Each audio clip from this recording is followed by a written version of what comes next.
Artık şunu biliyoruz ki yetkililer kanallarımızı izliyor ve güncellemeyi ona göre şekillendirmeye yavaş yavaş başlıyorlar. Bunun kanıtlarını bu şekilde sunabilirim. Ben de şöyle bir şey yaptım. Bu videoda size sordum. Dedim ki oyunda sevmediğiniz özellikleri yazın. Neleri sevmiyorsunuz, neler istemiyorsunuz, bunları yazın dedim. Ve bayağı da bir yorum geldi. Ben de bunlar arasında en çok beğeni alanları seçtim. Altyazılarına bakarsanız görebilirsiniz. İngilizce bir altyazı geçeceğim. Bunları okusunlar, anlasınlar. Bakalım önümüzdeki güncellemede bunlardan kaldırılanlar olacak mı? Bunları göreceğiz. Videoyu beğenip kanala abone olmayı kesinlikle unutmayın. Videoyu izleyenlerin birçoğu kanala abone değil. Aşağıda bir 5 saniye abone olursanız gerçekten çok mutlu olurum. Yaptığımız çizimleri küçülttüğümüzde çizimin çok fazla pikselleşmesi. Bunu hemen şöyle açıklayabilirim size. Burada BMW logosunu yapmışım ve küçülttüğüm için, yani tam logo boyutuna getirdiğim için logo bu şekilde pikselleşmeye başladı ve hiçbir şekilde BMW olduğu belli olmuyor. Sadece çok fazla dikkatli bakarsanız veya bir tık uzaktan bakarsanız az bir şey andırıyor. Şikayetlerin çoğu bu yönde, çünkü bak mesela buraya ben başka bir isim yazmışım fakat küçülttüğüm için belli olmuyor. Burada logoda da aynı şekilde bu logoyu uğraştım, bayağı bir uğraştım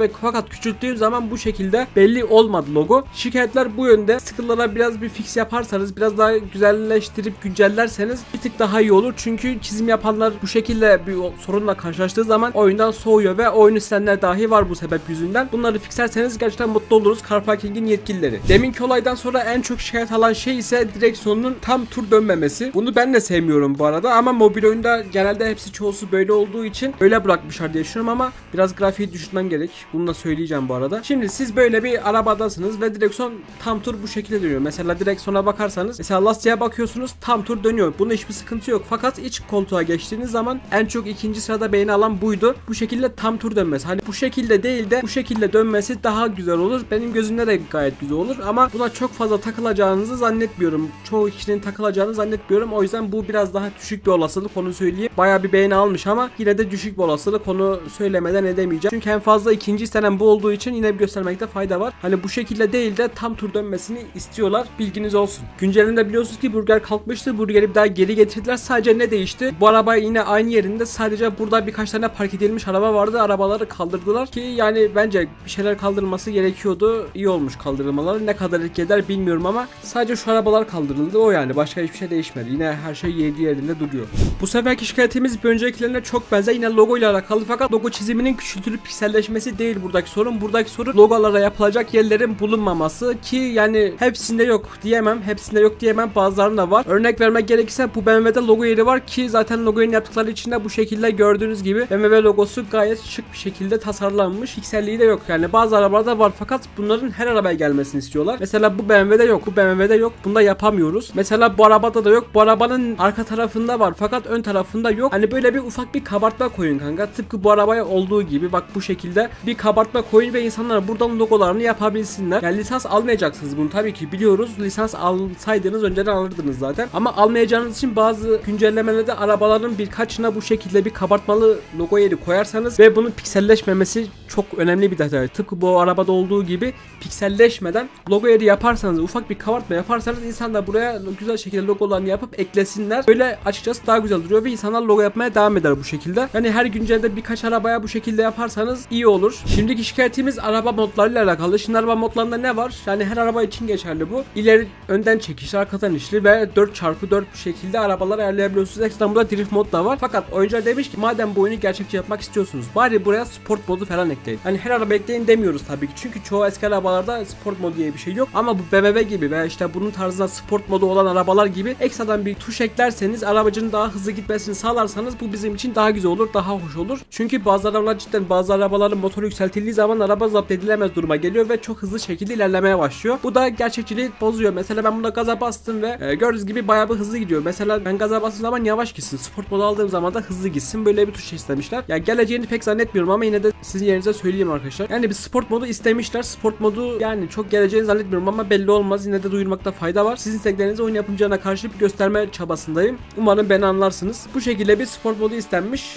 Şimdi geldik en haklı şikayete. Bana göre bir an önce getirmesi gereken bir şey. Kaza fiziklerini güncellenmesi. Yani burada arkadaşımız faryan bulunca tekrar yanması demiş ama bu genelde bir kaza fizikleri kapsamına girdiği için direkt ben kaza fiziklerini öne süreceğim. Şimdi arkadaşımız burada demek istemiş ki mesela arabayı görüyorsunuz şu anda, farları her şeysi yerli yerinde, her şeysi yanıyor. Ben gidip buna çarparsam eğer, gördüğünüz gibi farım kırıldı ve bastığım zaman yanmaya devam ediyor. Arkadaşımız bundan şikayetçi, demiş ki madem far kırılıyor abi, kırıldığı zaman yanmasın, yani gerçekçi olsun demiş. Tabi bunu fixlemeleri çok öyle zor bir şey değil. Muhtemelen fixlerler bunu ama şu anlık çok fazla şikayet gelmediği için yapmamışlar ama kaza fiziklerinin güncellenmesi gerekiyor. Hani bu şekilde tamam, eğilmeler, yamulmalar gerçekten bunlar güzel bir şeyler ama artık bir yerden sonra mantıksızlaşmaya başlıyor. Mesela ben buradan çarptım, aracın güzel şekilde hasar aldı. Ben bunun tamponun düşmesini beklerim. Mesela tampon direkt yere düşsün, kaybolsun demiyorum. Tabi bunu yapabilirsiniz bence ama yapamadınız diyelim. Tampon bir aşağı doğru sarksın, anladın mı? Yani aşağı doğru bir düşsün. Yolun içine de girsin, oraya da girsin. Şey olmaz. Ondan çok göze batmaz ama tamponun düştüğünü görelim. Yani tamponun bir kısmı parçalansın veya bir kısmı düşsün yere, çıksın yerinden. O şekilde bir şey olmasını gerçekten istiyoruz. Parçaların ayrılmasını, parçaların gerçekten parçalanmasını istiyoruz. Bu şekilde yapılmaları lütfen kaldırın. Kaza fiziklerine biraz da önem gösterin. Çünkü kaza fizikleri gerçekten çok güzel oyuna detay katar. Ki zaten bu yaptığınız oyun büyük bir oyun. Artık globalleşmiş bir oyun ve düşük, daha kötü oyunlarda bile kaza fizikleri, parçalanma vesaire bu durumlar var. Yani bir an önce el atarsanız bu işe, kaza fiziklerini biraz daha gerçekçi hale getirip biraz daha parçalanma üzerine yaparsanız, bak çarptım araç birkaç çarpıştan sonra gördüğünüz gibi düzeldi. Bak ön taraf düzeldi, sadece biraz da içe doğru göçmüş oldu.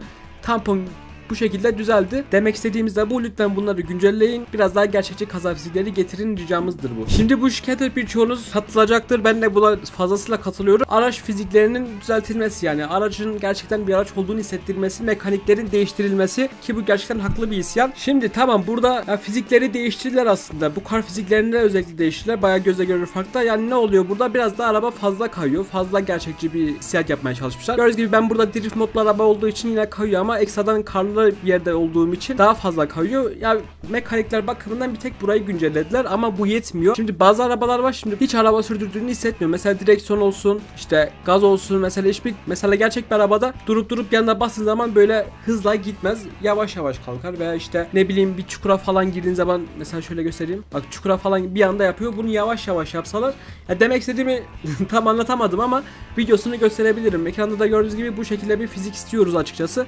Ve bu videoda bu Carpark'ten daha düşük bir oyun, daha kötü bir oyun. O oyunda bile bu fizikleri biraz daha geliştirmişler. Biraz daha yani fiziklerini oynamışlar ki bunu bu adam bile yapmışsa sizin yapmama gibi bir ihtimaliniz yok bence. Bunu da yaparsanız daha iyi olur. Araba oyunuysa eğer biraz daha gerçekçi araba mekaniklerine önem göstermenizi rica ederim. Çünkü artık insanlar cidden yıllardır aynı mekaniklerle sıkıldılar ve artık oyunda birçok gerçekçi özellik olmasına rağmen yine bu mekanikleri görünce insan bir soğuyor. İnsanın bir oynamayası geliyor. Bunları da bir an önce fixlemenizi rica ediyoruz oyuncular olarak. Oyuncuların %80'i donmadan şikayetçi, donmadan kasmadan şikayetçi. Buna neyin neden olduğunu hemen size kanıtlı şekilde göstereceğim bu arada. Oyunda ne kadar az obje olursa optimizasyon o kadar güzel olur. Şimdi ben buraya geldim, tamam mı? Online'a giriyorum. Ben klandaki haritama katılacağım, tamam mı? Klandaki haritama katılacağım ve orada grafikleri fullleyeceğim. Aradaki farkı anlayacaksınız. Şimdi oyuna geldim. Gördüğünüz gibi, hatta şöyle FPS'imi de göstereyim ben size. FPS'imi bakın 50-60 FPS alıyorum, tamam mı? Şimdi ben buradan geldim. Her şeyi fullliyorum. Her şeyi. Tazelik, bunu aç, hareket bulantılık,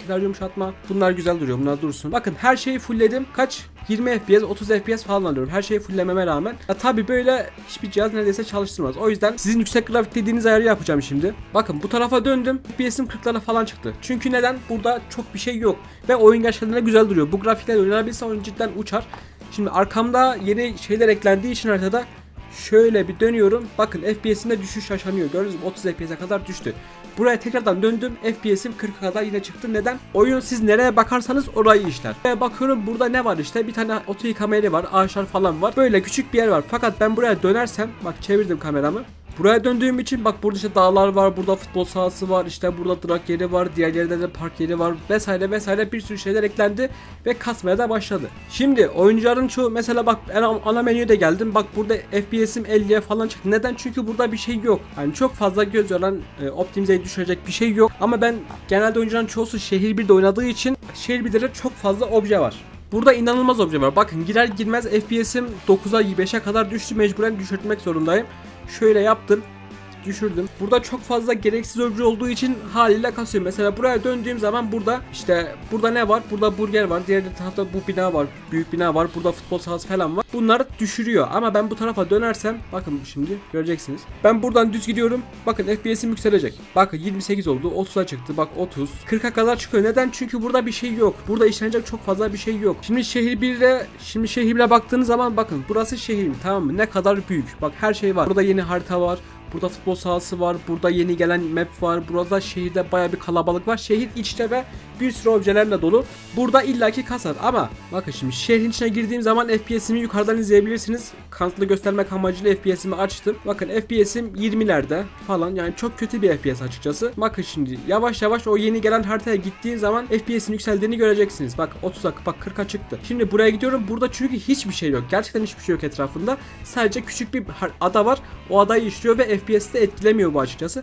Bak FPS'im 40'a falan çıktı. 40'a çıkıyor. Hatta buradan render mesafesini de açacağım. Fullleyeceğim render mesafesini. Net anlayın diye. Her şeyi render mesafesini fulllememe rağmen FPS'im 40'larda dolaşıyor. 40 civarlarında dolaşıyor. Şu anda yeni 30'lara düştü. O da trafik olduğu için. Şimdi ben az önceki ayarlarımı gördünüz. Render mesafesi çok kısaydı ve FPS'im bayağı bir düştü. Bunda render mesafem full olmasına rağmen görüyorsunuz 30 FPS falan alıyorum. Çünkü burayı işliyor. Burada da çok fazla bir şey yok. Yani Carparking demek istediğim şu. Buraya getireceğim bütün mapleri iç içe yapmak yerine tıpkı buradaki bir şehirden uzak bir yerde yapsaydın bunlar işe yarardı. Şimdi ben buraya geldim. Benim cihazım kötü kanka. Benim cihazım kötü. Ben buraya gelirsem, ben buraya girersem benim cihazım kasar. Ben mesela futbol oynamaya gelirsem benim cihazım kasar. Ben işte bu yere gelirsem cihazım kasar. Ama sen buradaki yaptığın mantıklı hamle gibi gelip şehirden uzak bir yere yaparsan kasmaz. Ayrıca burada da bir sürü boş yer var ha bu arada. Buraya girerseniz FPS'iniz düşmez. Çünkü burada bir şey yok. Ama buraya girerseniz burası şöyle, yani böyle illaki kasar. Bu boş yerleri değerlendirin. Mesela bak burada offroad yeri yapmış. Buradan kasmaz. Buradan niye kassın? Kasmaz buradan. Mesela offroad yeri dedik. Bak offroad yeri, bak buraya bomboş bir yere çok güzel şekilde değerlendirmiş. Buraya girerseniz kasmaz. Bak burada bir sürü boş alan var. Buraya yaparsanız bak burası kasmaz. Çünkü neden? Şehirden uzak bir yerde. Şöyle yani haritası bu şekilde. Bak buralar ne kadar sakin. Buralar şöyle kalabalık yani. Burada da FPS şehir bile göre gayet iyi. Burası daha büyük olmasına rağmen burası gayet iyi. Yani optimizasyonu da gerekli sürücülerle kaldırın ve bir şey yapacaksanız boş tarafları değerlendirip yapın. Biraz fazla konuştum, farkındayım. Son şikayetimiz oyundaki arabaların tamponlarını Game Guardian'la değil de oyunun kendi özelliğiyle silebilmemiz, çıkartabilmemiz. Ben bu arabanın tamponlarını sökmüştüm zaten bu şekilde. Game Guardian'la sökülmüş bir tampon var burada. Artık oyunun kendi özelliğine de olsun istemişler. Buraya geldiniz, tamam mı? Mesela bu arabanın kendi orijinal tamponu olduğu için sizde bu şekilde gözükecek. Bu arabanın kendi orijinal tampon olduğu için sökemezsiniz. Kapıya bastığınız zaman bu şekilde tampon sökülsün mesela, anladınız mı? Aynı şekilde burada da mesela burada ya. Buraya bastığınız zaman tampon bu şekilde sökülsün. Ki bunu aslında var bu oyunda bir özellik ama tamponlarda yok. Bazı kaput açılan arabalarda var. Kaput açılan araba hangisi mesela burada? Mesela bunun kaputu açılıyor, tamam mı? Geldim buraya. Kaput nerede? Kaput burada. Mesela bu orijinal kaput bu. Buna ben çarpıya bastığım zaman bu şekilde kaputu sökebiliyorum. Aynı şey tamponlarda da olsun mesela. Buna bastığım zaman mesela çarpıya bastığım zaman bu tampon sökülsün. Bu şekilde bir özellik istemişler ki bunu getirmek bence kolay bir şey. Umarız güncellemede gelir. Şikayetleriniz bu kadardı. Umarım sesimi duyurabilmişimdir. Bu videoyu aslında çekmemin amacı Carparking'in yetkililerine, yapımcılarına sesimi duyurabilmek. Hadi videolarımızı izliyorlar. İnşallah bir şekilde izlesinler. Birkaç tane esinlenme olmuştu burada. Madem izliyorlar, hatalarını da görsünler istedim. Sizin de sesiniz olmak istedim. Böyle bir video yapmak için geldi. Videoyu beğenip kanalıma abone olmayı unutmayın. Sizleri seviyorum. Kendinize çok iyi bakın. Bir sonraki videoda görüşmek üzere. Hoşçakalın.